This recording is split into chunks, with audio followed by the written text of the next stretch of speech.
Welcome back to the channel, my friends. Today we are looking at the PR of it all because it's kicking up a notch and it looks like Justin's fighting back. And I am damn happy to see it. I'm not going to lie. Been waiting for this day. So we're going to break it down. I'm going to admit, I did expect Blake to be making more moves. However, I think she might be coming with hers today on Tuesday.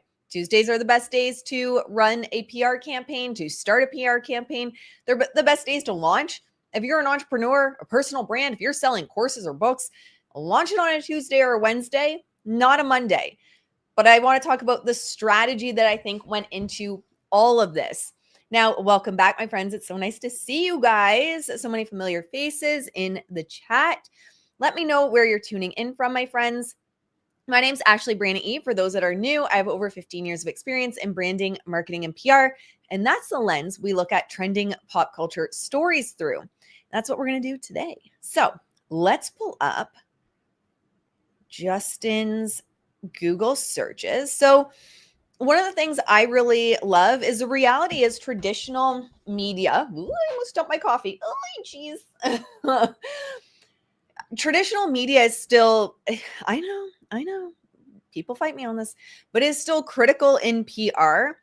And one of the things I like to speak about on the channel is SEO. So search engine optimization and tactics that PR teams use to control the narrative. So when we're looking at PR, I want you to kind of reframe it in your mind. People have a knip shit whenever I talk about Justin Baldoni and PR. It's as if he doesn't use PR or something. It's very bizarre, but people get very upset. PR is reputation management. That's literally all it is. Every single brand, every single business needs reputation management. Every single brand and business needs some type of narrative control. And so he is absolutely using PR. And I would say that this campaign that started, it's one of my favorites. I love seeing it when they push back a bit.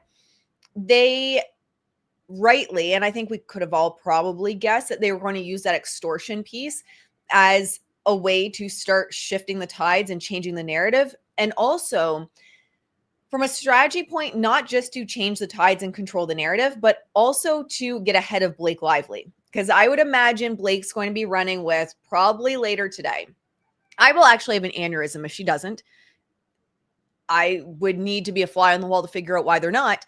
But I imagine she's going to be running with later today the whole Claire Ayoub verbal abuse headlines. Because I genuinely think that Claire was literally only a PR move. There's no legal reason to have that in. I think it's literally just a PR move and to make Justin look bad.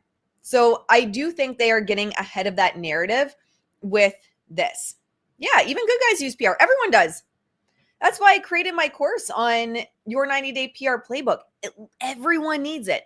I think sometimes what happens is we just equate PR with bad, but it's not. Every brand that you fall in love with, every brand that you know, every brand that you purchase from has PR, which is reputation management, narrative control. All right, let's have a look at what's going on. And I'm going to answer a couple questions. Okay, let's pull this one up first because I believe TMZ led with this story. And I had questions in my DMs of, Ashley, is this a fake exclusive? I'll read it to you and then I'll talk about why I don't believe it is. So the headline is Justin Baldoni, former agent, calls Blake's behavior extortion. Right off the bat, about 70 to 80, leaning towards 80% of people only read the headline. You can tell right off the bat who the headline is in favor of based on the words they use. Blake Lively, guys, ain't running any headlines telling the world that she extorted people. So it's definitely not Blake.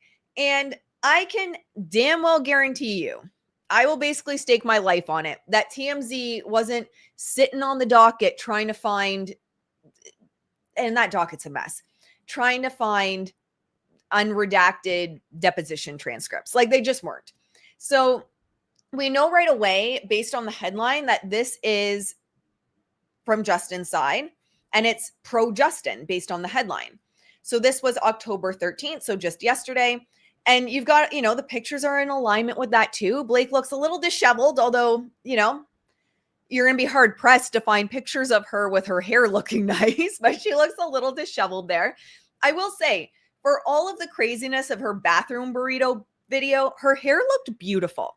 So when people come for me and they're like, that disheveled beach vibe is just her vibe, I'm like, no, that woman knows how to do her hair. That woman knows how to do her hair. So we have the extortion, and then you're also looking at the first 100 words. So I'm just trying to give you guys the lens of which like a strategist is going to look through, right? We want to look at what are they saying in the first 100 words, because people that get past the headline, they're primarily the people that make it that far are just reading the first 100 words and skimming the rest. There's actually a lot of research that shows what they call a T way of reading, because very few people make it to the end. Justin Baldoni's former agent, Danny Greenberg, is weighing in on the actor-director's ongoing drama with Blake Lively, describing in a deposition why he compared the situation to extortion. So again, if we're thinking like a strategist, it's sure not Blake. I had someone ask me, and I mean, it's a legit question, asked me, do you think Blake's running these stories to like make Justin look bad? I'm like, oh God, we're going down like conspiracy theories that have no basis in reality. That is definitely, Blake is not putting out there that she extorted Justin. It just took an entire bottle of mousse to tame her hair. I'm not going to lie. I'm sure it's a lot of extensions though. But if that is her true hair, that like lion's mane, I miss that. I used to have that kind of lion's mane of hair, and I definitely miss it. I have unruly hair. I love it. So in a deposition transcript obtained by TMZ, Greenberg said the cumulative behavior and mounting pressure from Blake Lively that both the studio and Justin were managing felt like extortion to him, that if Baldoni didn't give in to her demands to take over control of the project, he'd be sidelined. Which is interesting because I actually don't think, now that I go back to that, I don't think that was said. ...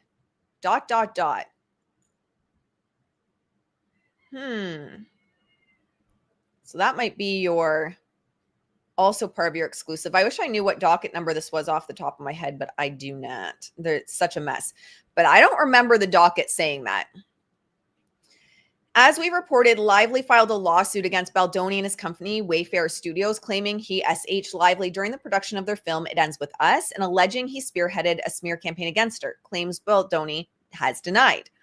Lively's makeup artist Vivian Baker said in her case deposition the incidents characterized as inappropriate all occurred during the first phase of filming.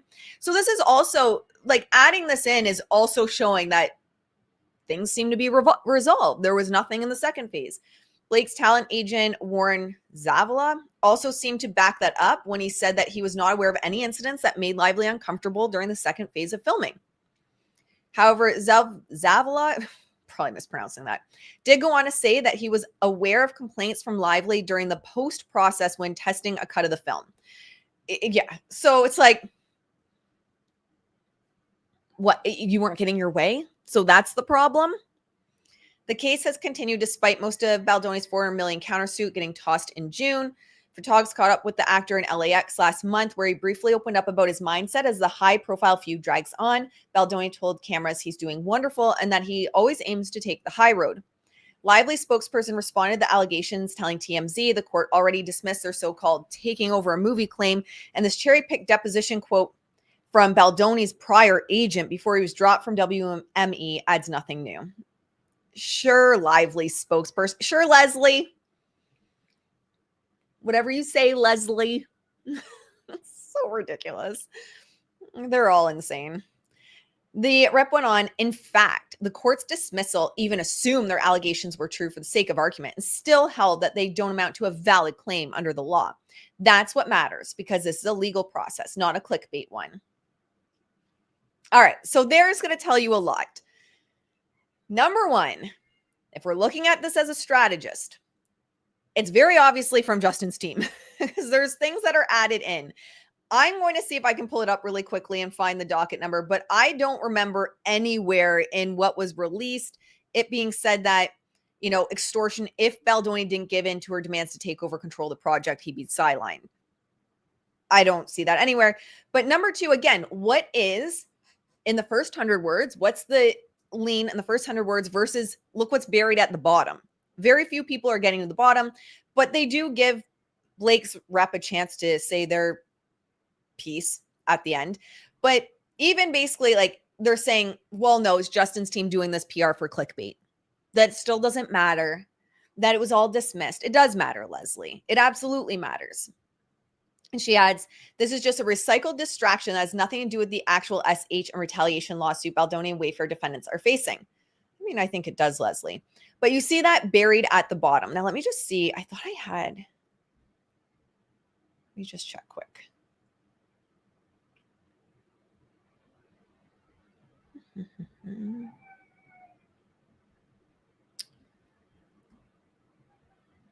This docket is just a mess, y'all. What a mess.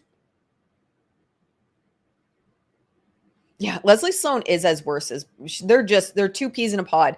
Hello, Glow. Thank you so much. Blake extortionist live early. Yeah, pretty much. This docket. I didn't catch on to that the first time I scanned it really quick. But that definitely wasn't in his unsealed deposition. Is this it?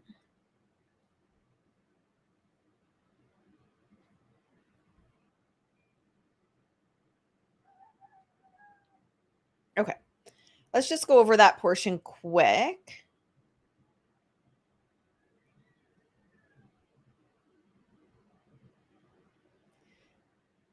So it says here, so Garofalo says, is it your practice to choose why you are words carefully when conveying an important message? Answer, and this is Justin Baldoni's former agent, I do my best. Question, and you use the word extortion in this chat, suggesting to Mr. Baldoni that he might write to Sony, correct? Witness, yes, that's in the text. Miss Garofalo, that's a pretty strong word, isn't it? Witness, it felt appropriate at the time.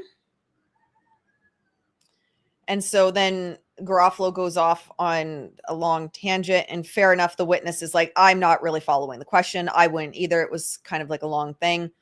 And she says, okay, I'll rewrite or I'll withdraw it. You use the word extortion, correct? Yes. Question, sounds to me like you believed at the time of this chat, July 26, 2024, that was more than just ordinary incompatibility between Mr. Baldoni and Miss Lively. Is that a true statement?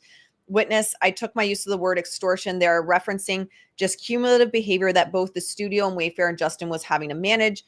And so that's why I used the word. So TMZ had switched that. Like, it does, I guess you could say, like, it kind of alludes to it a little bit, but TMZ did take it a step further and said that, where did they say it? That he had to give in to the demands, her demand to take over control of the project or he'd be sidelined. So yeah, I mean, at the end of the day, 100%. That's like, I can nearly guarantee TMZ wasn't scouring. You have to dig for this shit. Like, this was on 798. We're on 854. But another reason that we are going to be seeing that this is actually PR, I'll show you. Let's go back to the TMZ article. So these are little things that you're going to look for. Like, is it organic? Is it PR? And I genuinely think, and we'll get into Blake in a minute, but I genuinely think they're getting ahead of. Monday's not really your best day to launch anything. We even know that in PR, in business, in branding, and marketing, don't launch things on a Monday. So they did launch their PR campaign Monday, yesterday. However, Blake's pattern's pretty predictable. A couple times previously, I thought she would run with something on a Monday regardless, because it was, something that she would see as really good and really good for her perspective and her view. And she didn't. She always waited till Tuesday. So I do think that they are aware that she tends to wait until Tuesday. Yeah, I'm with you. TMZ doesn't actually investigate anything. They go with what's handed to them. Yeah, exactly. 100%. Like 100%. They ain't out here doing any investigative journalism, guys. They're just not. Thank you for sharing links, Leo. I appreciate you so much. We have the link for the Farm Animal Sanctuary. I appreciate it. All right. Now, another thing you want to look for, even if money's not changing hands, right? It's very rarely you're gonna be like, here's $1 million to run this article. It's not gonna happen. But having the exclusive is great because when you run with the exclusive, what you're going to get is people link back to you throughout it. So a lot of these publications are linking back to TMZ. And what we know here is clicks equal money, right? Every time you get a click, even if you don't click on any of the ads, there's going to be ads that TMZ makes money, for example, or Daily Mail makes money for the ad just being there. And they're also going to make money from the ads that start playing. So, you know, those videos that start playing on an article, they automatically start playing, they automatically pay as well. But this is something that's obvious when something isn't organic. So we had TMZ 21 hours ago. They got a couple hours lead up. And then basically every single other publication that exists was running with the story. And it's very similar headlines. So you're getting Justin Baldoni's ex-agent with the word extortion showing up over and over. Ex-agent. Like, it's over and over again that we're seeing that in the headline. So when you're seeing similar headlines, similar verbiage, it tends to be, now, not necessarily 100% of the time, there's always going to be an outlier, tends to be a PR statement or multiple people have been tipped off about something. It's either been sent to them, and that's what you tend to see more and more, especially with the news cycle these days. It moves so fast, guys. It genuinely moves so fast that platforms like TMZ, People, Page Six, they're not vetting shit. Like, they're waiting for publicists to go to them with the story. And that's why it's also so easy to it's called trading up the chain in PR, to make a big deal out of something that's not really a big deal, because they're not vetting things. They're waiting for things to be delivered to them. And publicists, PR agents, they know this. And it gets delivered so that they can move on to the next story. You're likely going to see, and you're often going to see, again, I work in the industry, the exact, like, if in, say, for example, Jane Smith is a PR rep, right? Jane Smith is a PR rep and her client's in a crisis and she's sending out a bunch of notifications, emails to different platforms. Usually you're almost see like copy paste for what was sent to them. Like, that's how lazy traditional media tends to get, because the news cycle is so fast and it's damn near impossible to stay on top of it these days. Which is also why we have the beginner's YouTube roadmap starting today, a course I'm running. You have to set the goals of your platform because you can kill yourself chasing headlines. And these platforms are understanding that. And PR reps understand that. And it's a way to leverage the system and manipulate the system pretty effectively, honestly, for certain narrative controls. But anyway, that's what you're seeing is the same type of headlines over and over and over again with the same type of content within it tends to show us that it is a coordinated campaign. Again, doesn't mean it's bad. Everyone has PR. Doesn't mean it's negative. We have to kind of shift. I think because on the channel, we've looked at so much in terms of how it's being used to, like, really in nefarious ways. We have to shift that every single brand is using PR. Taylor Swift's another one. I talk about her using PR and people like have aneurysms over it. It's just the reality. Ignoring it is just ignoring reality that any brand's not using it. So when we look at what he could have been pushing down as well, because look at this. When you go to all, so the main page, we have top stories. So all of that extortion is leading. Blake Lively is an extortionist, is essentially leading, which is great for Justin Baldoni. It's amazing for his search results. If you go under news, again, you're always looking at number one, what's above the fold? Well, what's above the fold for him? Amazing. Blake Lively is an extortionist. That is amazing. What's below the fold? All right. Well, we have Blake thinks she's an Oscar-winning actress, which is, you know, comedy gold. Let's just be honest. That is comedy gold. And I know it's industry standard, but it's still funny. We have Blake Lively's salary released. Let's see what's on page 2. Look, you still have, this is being picked up so much. And let's not kid ourselves. Blake Lively is not that important that it would pick up this much organically. She's just not. On page 2, it's bleeding over into. We have extortion, extortion, extortion. So it's pushing down this, is pushing down Baldoni lawyer Brian Freeman sued for malpractice. So that's been pushed down. There hasn't really been much movement, to be honest. Pushes down. New York Times sues Justin Baldoni over It Ends With Us defamation lawsuit, but that's within the last 3 or 2 weeks. Wow, look at how far this headline's going, guys. If you could control page 1, you're doing good. We are on page 3 and we're still seeing these stories trending. Good job. But yeah, mostly what they're pushing down, it looks like. And look, it's still going. It's some random stories that are still showing up around Taylor Swift and, the lie that Justin Baldoni had her served in like the middle of the night. The ones about Brian Freeman, I think more than anything, they're trying to get ahead of a story and just put his side out there as well. Like, not just be on the defensive of what Blake Lively is putting out there, but start to get his story out. And with discovery closing, now I'm not a lawyer, but with discovery closing, I do wonder if you're going to see his team be a little bit more aggressive's the wrong word, but it's also, I'm going to use it because it's what I want to say.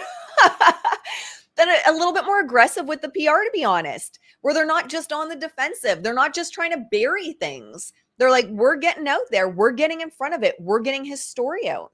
And I would love to see that. I was talking to a couple of my PR friends that are also in PR and work with high profile clients. And all of us are like, we need this. Like, he needs to it's time. Yeah, sure. She might hit back with stupid shit. She might hit back with like abuser playbook. But if you can lead a headline with something such as she's extorting you, it also takes some of the wind out of her sails of this abuser playbook bullshit. Because now it's like, all along you've just been extorting me. All along you've just been using all of this as a way to gain control of a movie. So this gives them so much power in terms of PR. And it's a word that it's not coming from Justin Baldoni's mouth. It's coming from his agent, his ex-agent at WME. And I've seen some people say, and some lawyers say that, I don't know if it carries a ton of weight because it's his agent, and Justin was probably using that word with his agent. And so his agent was just repeating the words that he was using and kind of like try and make him feel better over it. But I do, and I don't know legally, I can't speak for legally, but I do believe in terms of public perception and PR, the PR side of the fight, it absolutely is significant for him. All right, let's flip over to what Blakey Poo's doing in her Instagram stories. We all know here that Blake likes to crash out. If she gets bad headlines, she goes straight to Instagram stories. Like, it's actually incredible how predictable she is. The amount of messages I was getting me like, you always say she goes straight to her Instagram stories. Look what she did. She's in Instagram stories. The extortion aspect of the saga is the most interesting and the most valid part of it. I agree. This Claire, the whole Claire thing, I originally was going to do a video just on her and everything. I was like, I'm not even. Like, she's so irrelevant to all of this. She's another snake in the snake pit of Hollywood. Everyone's just self-interested. Everyone's looking out for themselves and their pocketbooks and whatever. Like, it's getting tired saying the same thing in regards to that. All right. So let's look at what Blakey is doing. Oh, is this the only one that's left?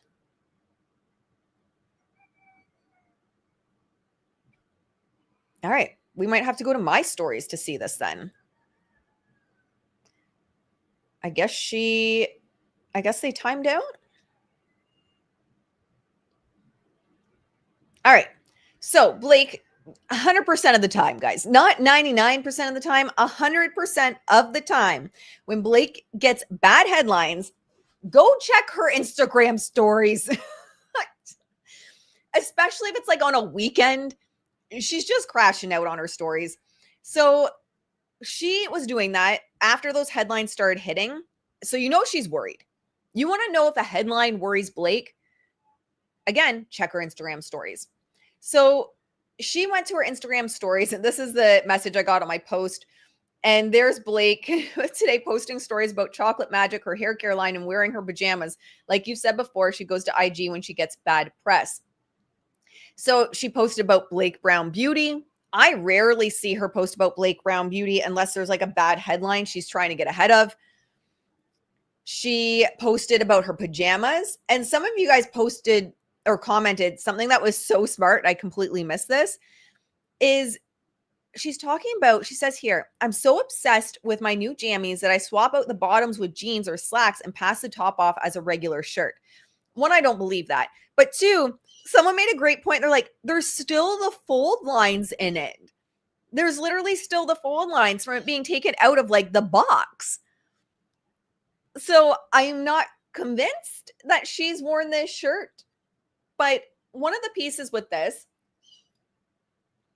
is another MO Blake Lively does. She is the ruler brand archetype through and through. On my website, you can take the quiz. I've created my own quiz around branding archetypes. It's branding psychology. She is the ruler brand archetype through and through, this woman. You, in a crisis, is flip your brand archetype. But this is what she does. When she is getting bad headlines, the stories she tries to post is like, but look at it, I'm sweet, I'm innocent. You're going to see a shift in how pictures are taken. They tend to be taken from above her slightly to make her look smaller. We've covered this a lot on the channel, so the pictures will be taken a little bit up. So it's like you look a little bit more demure, you look a little bit more sweet, whereas typically you're going to see, you know, ruler brand archetypes looking down into the camera or like really fierce stares, which you can look at all of her booze lines. That's her MO for pictures. Or that over the shoulder kind of like icy stare. That's her MO. That's her brand. But you're going to see these softer type pictures when she's like, no, I'm just innocent. Look at me. Could I extort someone? Me? Guys, look at me. I call them jammies. And I have my cozy socks on. My socks are so cozy.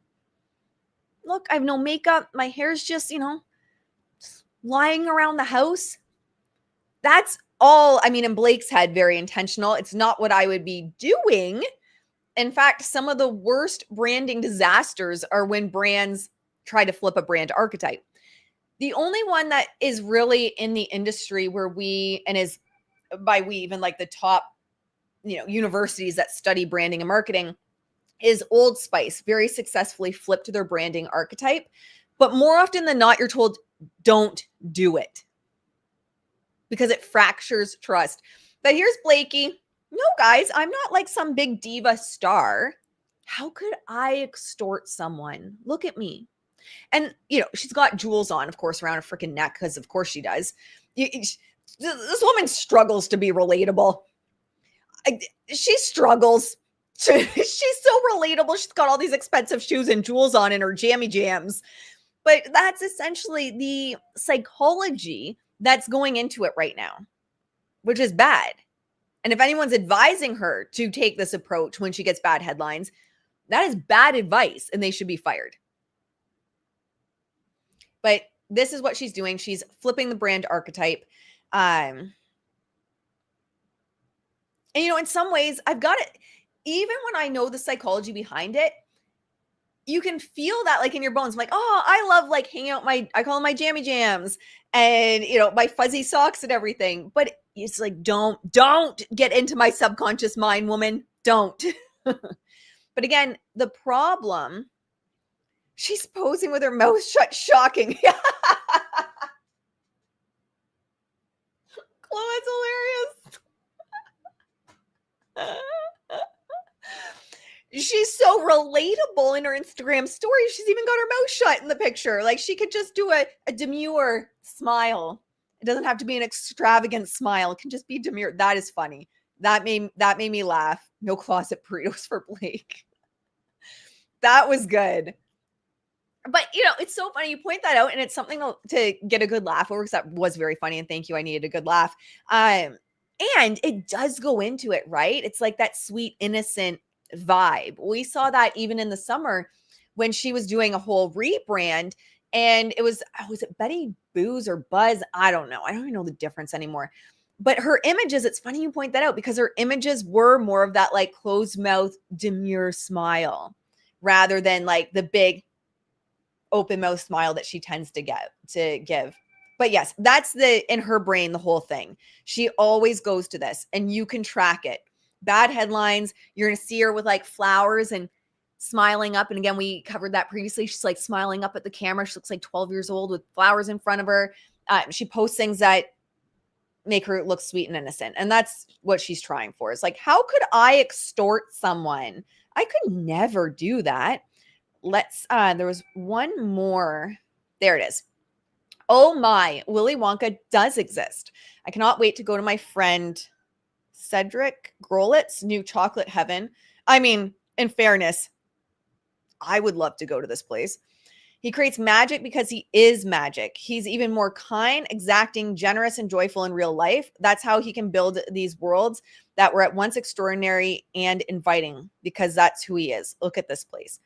I feel like sometimes, this is funny. And every time it's like she just found out that adjectives exist. I feel like sometimes people gave Blake a thesaurus, and instead of picking a different word, she just goes with all of them. She's like, oh, cool. There's like 45 ways to say this thing. So I'm just going to put every single one in it. Blakey poo. However, other than just what I think she's really trying to do, I don't know if she understands branding psychology in her head, but in her own Blakey head, I think what she's trying to do is, how could I extort someone? Kind of that psychology approach. But number two, what you often see is she's going to crash out in her Instagram stories. I always joke that it's while she patiently waits for her team to roll out a strategy. And then step two, typically on a Tuesday around lunch, midday, her team rolls out the PR. It is the best time to roll out PR. Your best time for launches of a PR campaign, again, if you're launching a course, a new product, a book, new podcast, anything, Tuesdays or Wednesdays are your best days to do that. And the reason being, in the psychology of it, which still stands true, and the research shows it and continues to show it even in an age of social media, is Mondays tend to be a day where, you're back to work, you got a lot on your plate, you're answering work emails, you're getting back in the swing of things, and people are less likely to pay attention to what's going on a Monday. It's proven over and over and over again in studies. So people are less likely to pay attention to what's going on a Monday. Therefore, if you launch something on a Monday, it's easy to get it buried by what comes out on a Tuesday.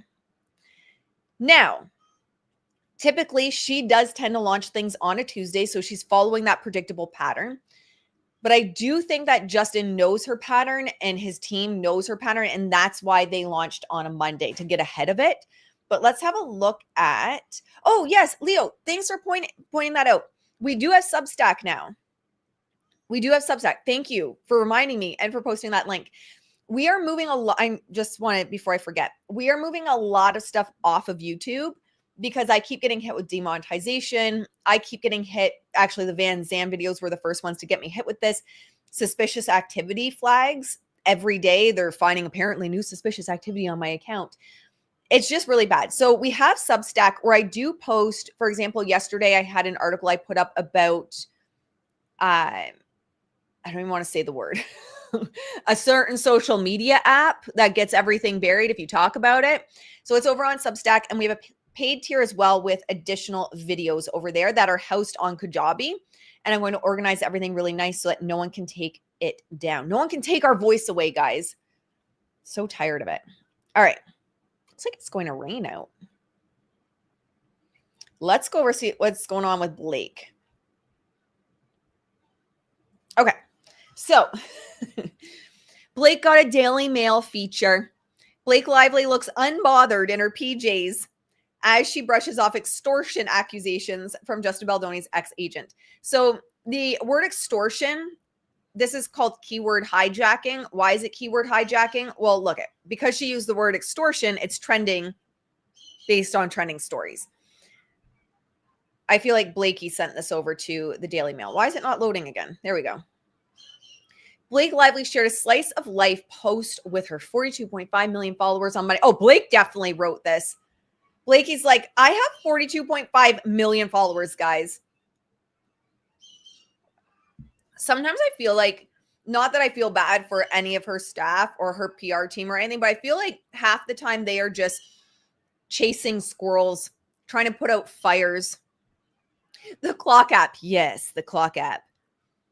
Can't even say the clock app's name sometimes because, well, not sometimes, anytime right now. Keep your voice, Ashley. Yes.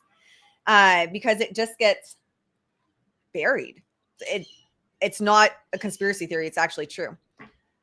I just signed up for Substack. I'm still trying to figure it out. You and me both, my friend. You and me both. So it says here that the 38-year-old star who is in ongoing litigation with Baldoni over production of their 2024 film, It Ends With Us, took to Instagram stories modeling a pair of pajamas she said she was partial to. I'm so obsessed with my new jammies that I swap out the bottoms with jeans or slacks and pass off the top as a regular shirt. There is no way Blake is wearing that out. I've seen Blake go out. There is no way she's wearing pajama shirt out. Girl, stop lying. Stop lying to seem relatable. What, do you think like us, the regular people, wear pajama shirts out? So you're right there. I do. But two, so you're trying to get us to like you because you do it too. Not going to work. Lively concluded her statement by writing, "No one will ever know," with a sushi emoji, or shush, a sushi. Apparently I'm craving sushi, with a shush emoji as she tagged the manufacturers of the products she likes. And I'm guessing, I haven't checked out the links, probably small businesses, because she wants to be seen as lifting up other people and lifting up small businesses. In this selfie she posted, the Gossip Girl star was standing in a walk-in closet in front of dozens of pairs of shoes while wearing white pajamas with necklaces with her blonde mane styled to one side. Oh yeah, Blake definitely wrote this. Make sure you mention my beautiful blonde mane and all my shoes as I'm trying to be relatable and point out the diamonds around my neck, please. It says, our Antonella pajama set returns, redesigned in a timeless polka dot print with burgundy bows and frill designs. The brand described the item, which retails for $155. The item comes complete with fabric storage bag and is made from 100% organic cotton, offering maximum coziness and style, the brand said in its description. In the latest, so there, again, you can see this, right? Like who's favored in the article goes first. And then at the bottom, it says, in the latest legal move, Danny Greenberg, former WME. Is he a former WME agent who repped Baldoni? Does he not work for WME anymore? Guys, sleuths, does he not work for WME anymore? Or are they just saying he formerly repped Baldoni? Weird way to say it if they're just trying to say that he formerly repped Baldoni. But it says that compared Blake's conduct on set to extortion.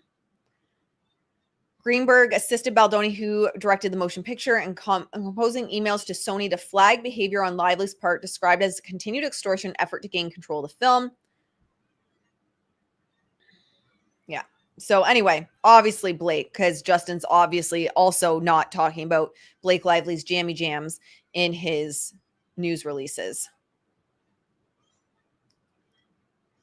I don't know. There's nothing yet for Blake. I don't know, guys.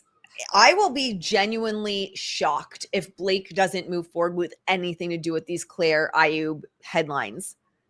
I'll be shocked. I still think she's going to. It's what, noon Eastern? I'll be shocked if she doesn't do it. Thank you so much, Glow. She'll be truly relatable when she's wearing Walmart brands. She will. Those $155 PJs are going to be replaced with $25 PJs, $24.99 with the coupon code because, you know, her career's over and her husband left her. I don't know. This is such a mess. This, like, it's just over a movie. Like, ruin someone's life, ruin your own life, ruin your own career. And I think long-term, I know no one likes to hear this, but I think long-term, she still has the potential to be fine. I mean, her husband is one of the most powerful people in Hollywood still. And I don't see that ending anytime soon. But why? And then Ryan risking his career. Like, I get the potential for a second movie. I genuinely just, like, the two of them, Blake and Ryan, have likely done this so many times. We've covered it on the channel, all the times they've done this previously, done it so many times. And this type of thing is just so commonplace in Hollywood that no one expected them to fight back. No one expected Justin Baldoni and Steve Sarowitz and them to stand up and be like, no, we are not releasing your stupid statement. We are not taking the blame for this shit. You are a crazy person. No. And it's very likely that Blake and Ryan have had people just fawning over them, mostly Ryan and by default Blake. They were probably shocked. I imagine absolutely shocked when they were told no. And it's funny because even when I've worked with high profile clients, when I put boundaries up, I'm like, I don't care who, no offense, but I don't care who you are. Do I know who you are? Yes. And I don't care because these are my boundaries. Hard stop. They're shocked. Completely aghast that I would put that boundary up. So it doesn't surprise me that you have these celebrities that, fell off their unicorn when Justin Baldoni said no. I don't think they ever expected it to get this far. But either way,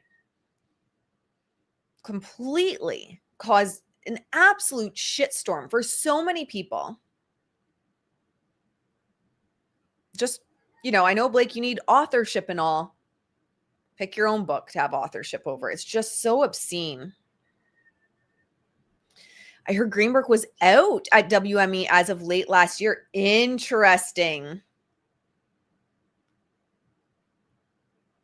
I would love to know why.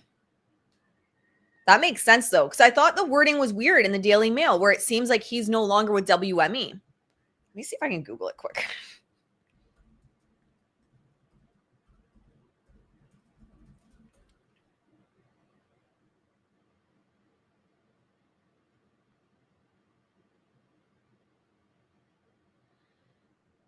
I can't find anything just off the top of my head. I'll have to look into it.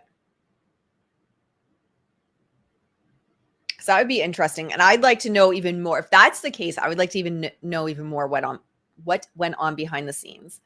And WME, like, they're sketchy, man. Like, I know you guys know, but they're so sketchy. I mean, look what happened to Terry Crews, where Ari Emanuel literally said to him, you drop these it was SA allegations, and like, we'll give you leading man roles. You'll be like the busiest working actor. Like, that shit is what went down at WME.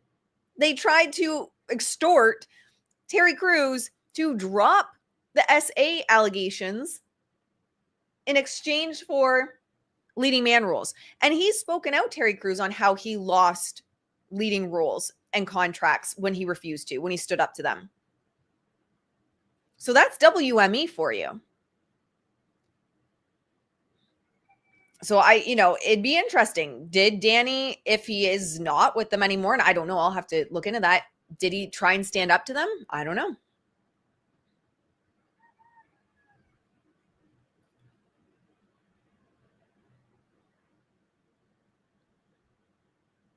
So I remember that too and wonder why he's not working. Yep, exactly. It's exactly what happened to Terry. It's so tragic. And Terry's very honest about it as well, and how his career took a nosedive right after that, and how they had told him, if he just lets it go, everything will be fine. But this is what I mean about Hollywood, right, guys? Like, this is Hollywood. And that's why I don't think, as long as Hollywood can get something from Ryan at the end of the day, I don't think he's going anywhere, because but from what I know and what I've seen, this shit of trying to take over films, of threatening people to ruin their lives if you don't comply with the narrative, this is like another Tuesday in Hollywood. So the powers that be aren't like, oh, shock Pikachu face. Holy crap, I can't believe you people were doing this. You try to take over a film? The horror. Where is your integrity? No, there is literally not one true like Hollywood higher up that was shocked. Thank you so much, Glow. Their previous victims didn't have the money to fight back, and that's a part of the problem too, right? If you don't have the money to fight back, the means to fight back, and that's actually a lot of criticism in terms of even Taylor Swift right now, where people are saying, people don't have the means to fight back if they feel like they've been wronged in terms of their music being sampled or whatever it's called. I'm probably not using the right words, but people, it's the reality of it, guys. Like if you don't have the money to fight back or you don't want the pushback. I mean, even Swifties, for example, right now have threatened and doxed certain reporters to the extent that reviews of Life of a Showgirl have been taken off platforms. Bad reviews are being removed in real time, disappearing from the internet. Now, it could also be her team, and there's been some stuff in leaks that her team's also reaching out and doing that, but also people are afraid of the Swifties. So, it's just people don't have the time to fight back. They don't want the stress of it. So they just roll over and take, and they're like, whatever. All right. In more ways than one. He's still an agent with WME for now. Thank you for updating us. That is very good to know. So that is very good to know. The downfall of WME and that horrible man, Ari. I don't know if it will ever be like, I was talking to someone the other day in DMs because they were saying, let me see if I can find it really quick. I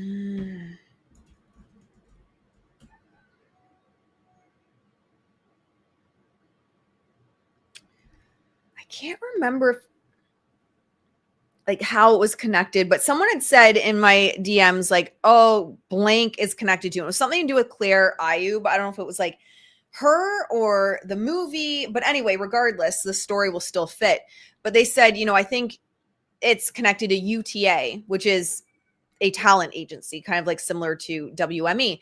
And, I think UTA is sketchy. I'm like, well, they're all sketchy. CAA, UTA, WME, like, what shit pile are you picking from? Like, at the end of the day, they're all sketchy. They're all self-absorbed. They're all looking out for their own interests. So, yeah, Ari is way too connected. Deep state, yeah.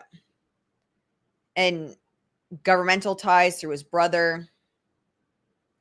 I don't think Ari's he's going away anytime soon.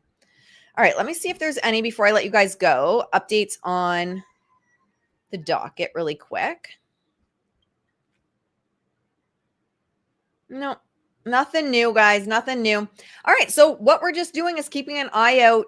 UTA is too close to UTI. That's funny. That's funny.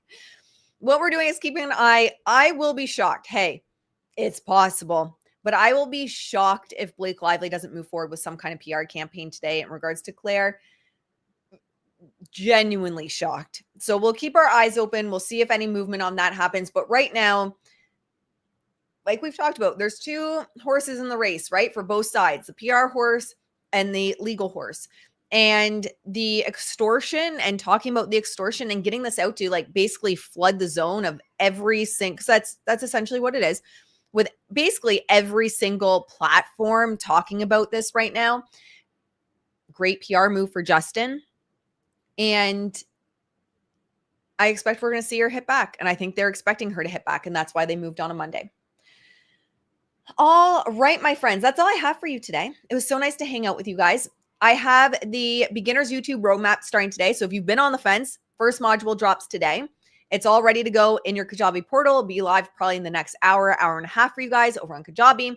So if you're looking to build a YouTube channel, now's the time. I'm walking you right through from picking your niche, picking your unfair advantage, all the way up to actually creating the YouTube channel and monetizing it. That's going to kick off today. What else do we have? And join us over on Substack. Join us on Substack. We're moving a lot of the content over there. I post frequently on Substack, notes, articles, go straight to your email. And that's the thing too with the articles. We don't have to worry about the YouTube algorithm. You guys know if you've been on the channel for a while, if you get notifications or not here is hit and miss. Depends if I've pissed off the YouTube gods that day or the days previously. So we don't have to worry about that over on Substack. And then the paid tier over there, you're getting additional content and videos. Like, for example, with the clock app. So before you go, like the stream, my friends, subscribe if you have not subscribed, and I will see you in the next one. Bye, my friends.